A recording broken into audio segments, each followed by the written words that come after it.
उससे और चलो कोई बात नहीं, ठीक है। चलो, आज ना हम स्टार्ट करने वाले हैं नया chapter, like Ayesha and Sanjana. तो बेसिकली हमने जैसे थर्ड चैप्टर जो है हमारा, इट्स ह्यूमन रिप्रोडक्शन, हमने ना वो भी कंप्लीट कर लिया था। तो आई थिंक ये हमारा लास्ट लेक्चर है, जिसका मतलब लास्ट चैप्टर है जिसका हम रिवीजन कर रहे हैं। इसके बाद हम पूरा पूरा कंप्लीट, इट्स लाइक नया नया स्टार्ट करेंगे, ठीक है। क्योंकि जो हार्ड चैप्टर्स है लाइक जेनेटिक्स हमने पूरा रिवाइज कर लिया है, उसके बाद हमारा जो हार्ड बचता है वो बचता है ह्यूमन रिप्रोडक्शन। तो आज हम उसको रिवाइज करना स्टार्ट कर रहे हैं। तो इट्स लाइक बेसिकली थोड़ा ऊपर ऊपर ऊपर से मैं बताऊंगी, इतना ज्यादा, क्योंकि डिटेल में मैंने उसमें ऑलरेडी 8 10 7 8 लेक्चर तो कम से कम मिनिमम लिए ही है।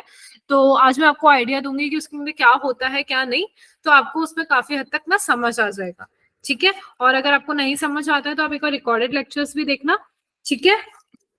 उसके अंदर तो बहुत ज्यादा डिटेलिंग में, मतलब एक एक टॉपिक को मैंने लिया है, ठीक है। तो अभी स्टार्ट करते हैं हम ह्यूमन रिप्रोडक्शन, ठीक है। तो फर्स्ट ऑफ ऑल ना, जैसे हम ह्यूमन रिप्रोडक्शन में भी क्या स्टार्ट कर रहे हैं, फीमेल रिप्रोडक्टिव सिस्टम। यहाँ पे ये जो चैप्टर है ना, दो में डिवाइडेड है, एक मेल के बारे में और एक फीमेल के बारे में। तो यहाँ पे जो सबसे कॉम्प्लेक्स है वो कौन सा है, फीमेल है। मेल तो यार मतलब 15 20 मिनट में निपट जाएगा, ठीक है। तो फीमेल में सबसे पहले देखते हैं यार, हम बात करते हैं फीमेल की। तो फीमेल का जो रिप्रोडक्टिव सिस्टम है ना, वो किससे मिलके बना होता है, कोई मुझे बताएगा। देखो, एक तो ये ओवरीज के पेयर से मिलके बना होता है। किससे, ओवरीज का दो पेयर, मतलब दो ओवरीज होती है, तो वो हो गया ओवरीज का पेयर। एक होता है हमारा पेयर ऑफ ओविडक्ट। क्या होता है पेयर ऑफ ओविडक्ट, ठीक है। ओविडक्ट को हम क्या कहते हैं, फैलोपियन ट्यूब भी कहते हैं। क्या कहते हैं, फैलोपियन ट्यूब भी कहते हैं। अब ये जो फैलोपियन ट्यूब होता है ना, इसके 4 पोर्शन होते हैं, ठीक है। ये 4 पोर्शन में डिवाइड होता है। एक होता है हमारा इनफंडिबुलम। क्या होता है, इनफंडिबुलम। सेकेंड फिमरे, मतलब पहले तो हमारा फिमरे होता है, second infundibulum, then ampulla, then isthmus, ठीक है।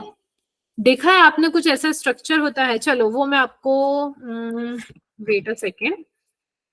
फैलोपियन ट्यूब का स्ट्रक्चर देखा है आपने, यस कैसा मैम। होता है। यहाँ पे मैं आपको दिखाती हूँ, ये देखो ऐसा दिखता है। ये ऑब्स्ट्रक्शन वगैरह मत देखो, इट्स लाइक मैं आपको दिखा रही हूँ कि फेलोपियन ट्यूब कैसा दिखता है। ये जो हमारा दिख रहा है ना, ये ट्यूब, ये पूरा जो यहाँ पे ऐसे करके नजर आ रहा है, दिस इज फेलोपियन ट्यूब पूरा, ठीक है। इसका चलो मैं आपको एक और अच्छा सा डायग्राम दिखाती हूँ। इसका विजुअलाइज फॉर्म दिखाऊंगी मैं अब, कैसा, विजुअलाइज फॉर्म दिखाऊंगी। तो विजुअलाइज फॉर्म कुछ ऐसा होता है, देखो मैंने आपको बताया ना, हमारे फेलोपियन ट्यूब में 4 पोर्शन होता है। तो सबसे पहला होता है फिम्ब्रे, ये ब्रश जैसा, ये क्या करता है, यहाँ पे पास में आपको ओवरी दिख रही है, ये जो पोर्शन है ना दिस, ये वाला, इसको हम क्या कहते हैं, ओवरी। तो यहाँ से ओवरी से क्या प्रोड्यूस होता है, ओवम विच इज एग। तो ये फिमरी क्या करता है, ऐसे हाथ से पकड़ लेता है, ये इसकी उंगली है, यहाँ से ये एग को लेता है पकड़ के, इनफंडिबुलम में पास ऑन करता है, ब्राउन वाला पोर्शन। फिर वो जाता है एम्प्यूला में, एम्प्यूला से जाता है वो इस्थिमस में। Is that clear. Yes ma'am. Yes. यार my laptop is hanging, why okay, चलो।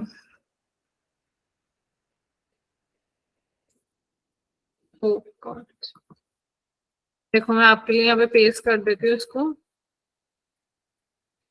दिख रहा है कितना बड़ा सारा मैंने फेलोपियन ट्यूब आपके लिए पेस्ट कर दिया है यहाँ पे, ये देखो। तो ये हो गया हमारा first fimbriae, then infundibulum, then ampulla, and then isthmus, and this is ovary from where हमारे एग्स आर प्रोड्यूस। वो यहाँ से वो लेता है, पकड़ता है, और ये इस पाथवे में यहाँ पे जाता है। फिर हमारे ना एक आगे टाइम आता है जब हमारे रिप्रोडक्शन होना होता है, जब हमारे प्रेगनेंसी होती है। तो यहाँ पे बहुत इंपॉर्टेंट रोल है कि एग यहाँ से यहाँ पे किस वक्त पहुंच रहा है ना। इस वक्त इस जंक्शन को कहते हैं एम्प्यूलरी स्टमिक जंक्शन। कौन सा, एम्प्यूलरी इस्थमिक जंक्शन। इस जंक्शन के बारे में मैं आपसे बात करूंगी, तब मैं बोलूंगी मैंने आपको एक जंक्शन बताया था ना, तो वो एम्पिलरी इस्थमिक जंक्शन वो यहाँ पे मैंने बताया था कि यहाँ पे इसका आना जरूरी होता है इसका, ठीक है, प्रेगनेंसी के लिए। Is that clear? Clear? Yes ma'am. चलो, फिर हमारा एक और स्ट्रक्चर होता है, हमारे प्रेजेंट होता है यूट्रस, जिसको हम बोलते हैं वूम। हाँ बेटा, किसी ने हैंड रेस किया है? एक होता है हमारा सर्विक्स, और फिर होता है हमारा एक विजाइना, और एक होता है हमारे एक्सटर्नल जेनिटल, ठीक है। तो अब और इसके साथ साथ हमारे यहाँ पे भी प्रेजेंट होता है मेमोरी ग्लैंड्स। क्या प्रेजेंट होता है? मेमोरी ग्लैंड्स प्रेजेंट होता है। अब इन सब के बारे में, जैसे देखो मैंने आपको बता दिया कि फीमेल का जो रिप्रोडक्टिव सिस्टम है वो इनसे मिलके बना होता है, 1 2 3 4 5 6। अब इनसे मिलके बना है, क्या क्या कर रहा है, इनके क्या क्या फंक्शन है, वो मैं भी आपको बताने जा रही हूँ, ठीक है बच्चा पार्टी। चलो, सबसे पहले हम बात करते हैं किसके बारे में? अरे, ओवरीज के बारे में। किसके बारे में? ओवरीज के बारे में। ये इसके बारे में आप जानते होंगे, इसको हम कहते हैं प्राइमरी फीमेल सेक्स ऑर्गन, ठीक है। क्या कहते हैं? प्राइमरी फीमेल सेक्स ऑर्गन, ठीक है। अब जो ओवरीज है ना, इसके दो काम है। क्या काम है? एक तो ये ओवम प्रोड्यूस करता है, और दूसरा ये स्टेरॉइड, जो फीमेल के हॉर्मोन्स होते हैं ना जितने भी, दैट स्टेरॉइड हार्मोन वो प्रोड्यूस करता है, ठीक है। तो अब ये हो गया हमारा ओवरीज का काम, ठीक है। फिर आता है हमारा यूट्रस का काम। भैया देख लेते हैं यूट्रस जो है किस किस से मिलके बनी है। तो हमारा जो यूट्रस है वो 3 लेयर से मिलके बना होता है, ठीक है। सबसे पहला जो आउटर मोस्ट लेयर है उसको हम कहते हैं पेरीमेट्रियम। क्या कहते हैं? पेरीमेट्रियम, ठीक है। Second, middle. Perimetrium is outer most layer. कैसा है ये? आउटर मोस्ट लेयर है, ठीक है। मैं भी सबका डायग्राम दिखाऊंगी, सब क्लियर हो जाएगा। यूट्रस है ना, इसका सेकंड जो लेयर है वो है myometrium. Myometrium is the second, middle वाला लेयर, बीच वाला। M for myometrium, M for middle. और सबसे इनसाइड वाला जो लेयर है जिसको हम बोलते हैं endometrium, it is the inner most layer. कैसा है? इनर मोस्ट, ठीक है। अब क्या है ना यार, इनके सबके ना फंक्शन अलग अलग है। पेरीमेट्रियम का अलग है, मायोमेट्रियम का अलग है, एंडोमेट्रियम का अलग है। तब जैसे मैं आपको बताऊं, मायोमेट्रियम का एक इंपॉर्टेंट फंक्शन है जो आपको ना याद रखना है और आपसे जो पूछा जा सकता है, वो कुछ ऐसा है कि इसका जब हमारा बेबी का डिलीवरी होता है तो उसके अंदर ना कॉन्ट्रैक्शन करवाना होता है, ठीक है। वो यूट्रस जब कॉन्ट्रैक्ट होगा तभी वो डिलीवर होगा, ठीक है। तो वो कॉन्ट्रैक्शन का काम कौन करता है? Myometrium. Delivery of baby contraction, ठीक है। फिर एंडोमेट्रियम का रोल, तो भैया ऐसा है कि आपकी जो मेंस्ट्रुअल साइकिल होती है तो उसके अंदर ना बहुत सारे चेंजेस होते हैं। तो जितने भी साइक्लिकल चेंजेस जो आते हैं वो किसके अंदर आते हैं? एंडोमेट्रियम, दैट इज एंडोमेट्रियम, ठीक है। तो that is cyclical changes during menstruation. Is that clear? yes ma'am. Sorted?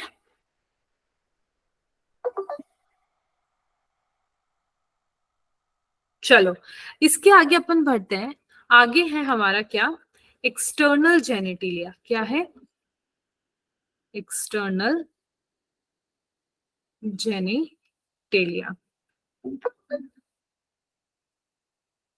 चलो, अब हमारा जो एक्सटर्नल जेनिटिलिया है बच्चा पार्टी, वो हमारा उसके अंदर कुछ कुछ पार्ट्स हैं, कुछ कुछ पोर्शन है। एक सेकेंड, मेरे को पहले देखने तो क्लास में बैठा कौन कौन है, वो शवास में सब बैठे हैं भी या नहीं?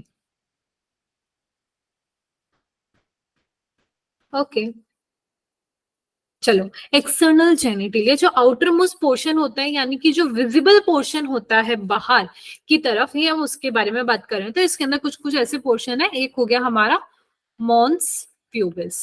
क्या हो गया? Mons pubis. एक हो गया हमारा लेबिया मेजोरा। क्या हो गया? Labia majora. एक हो गया लेबिया माइनोरा। क्या हो गया? Labia minora. ठीक है। एक हो गया हमारा हाइमेन और एक हो गया हमारा क्लाइटोरिस। क्या हो गया? क्लाइटोरिस। तो मॉन्स प्यूबिस सबसे बाहर की पोर्शन होता है जो बहुत विजिबल होता है, जो फैटी फैटी सा होता है, जिसके ऊपर स्किन के ऊपर हेयर्स प्रेजेंट होते हैं, दैट इज मॉन्स प्यूबिस। ठीक है। और फिर वो जो ऐसा करके, मैं आपको यहाँ पे थोड़ा सा ऐसे बना के दिखाती हूँ, एक ऐसा स्ट्रक्चर सा होता है, ठीक है, जिसके ऊपर क्या होता है बेटा, लाइक हेयर्स प्रेजेंट होते हैं, ऐसे करके हेयर्स प्रेजेंट होते हैं। तो this structure is known as mons pubis. अब मॉन्स प्यूबिस के अंदर की तरफ जैसे जाते हैं तो वहां पे फोल्ड्स एक प्रेजेंट्स होते हैं। तो मॉन्स प्यूबिस की तरफ, अंदर की तरफ जिस तरफ जाते हैं, उसको हम बोलते हैं लेबिया मेजोरा। क्या बोलते हैं? Labia majora. और ये क्या करता है? ये जो वजाइनल ओपनिंग होती है ना, उसको सराउंड करता है। क्या करता है? Surround vaginal opening. Is that clear? Yes, ma'am. फिर आ गया हमारा लेबिया माइनोरा। अब और अंदर थोड़ा और डीप में जाते हैं, टिश्यू प्रेजेंट होता है लेबिया मेजोरा के भी अंदर, उसको हम कहते हैं माइनोरा। ठीक है। फिर हमारे आता है हाइमन। तो ऐसा जैसे आपने काफी बार सुना होगा छोटी क्लासेस में, दैट ये छोटी क्लास में या कहीं भी, कि that the breakdown of hymen is the significance that girl और lady has performed the intercourse. But नहीं, जैसा हमारे और हाइमन को एक्चुअली ऐसा क्यों माना जाता है कि एक ओपनिंग होती है, किसकी? Opening of vagina cover. जो विजाइना होता है उसका कवर होता है, उसको हम बोलते हैं पर्दे जैसा कुछ स्ट्रक्चर अंदर प्रेजेंट होता है, जिसको बोलते हैं हाइमन। तो ऐसा माना जाता है कि अगर वो टूट गया, इसका मतलब उस इंसान ने या उस गर्ल ने इंटरकोर्स परफॉर्म कर रखा है। But it is a myth, ऐसा कुछ भी नहीं होता है, क्योंकि it's a very weak, it's like 10-12 की एज में ही वो आजकल ब्रेक डाउन हो जाता है। बिकॉज आजकल की जो वुमेन्स है वो काफी ज्यादा एक्टिव होती है, स्पोर्ट्स राइडिंग करती हैं, रनिंग करती हैं, साइकिलिंग करती हैं, गाड़ियां चलाती हैं, है ना। तो हाइमन तभी ब्रेक हो जाता है।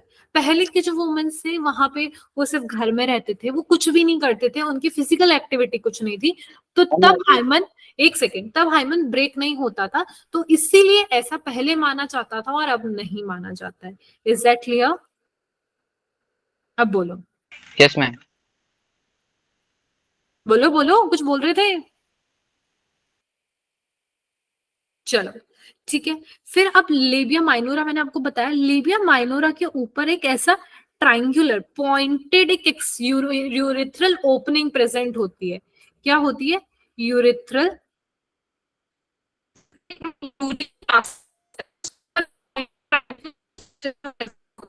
और उस structure को हम नाम देते हैं क्या?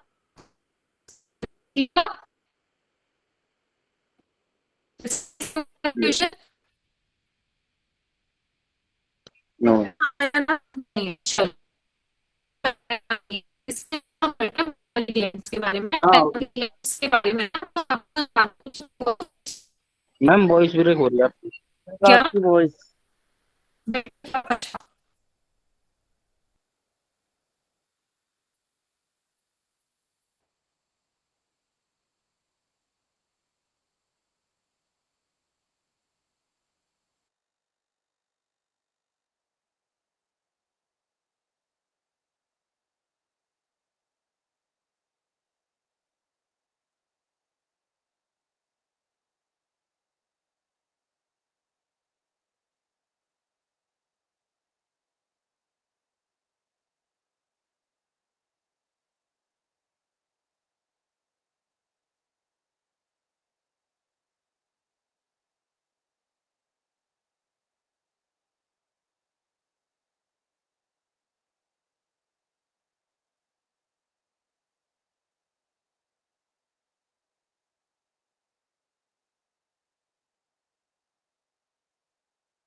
Visible, Audible?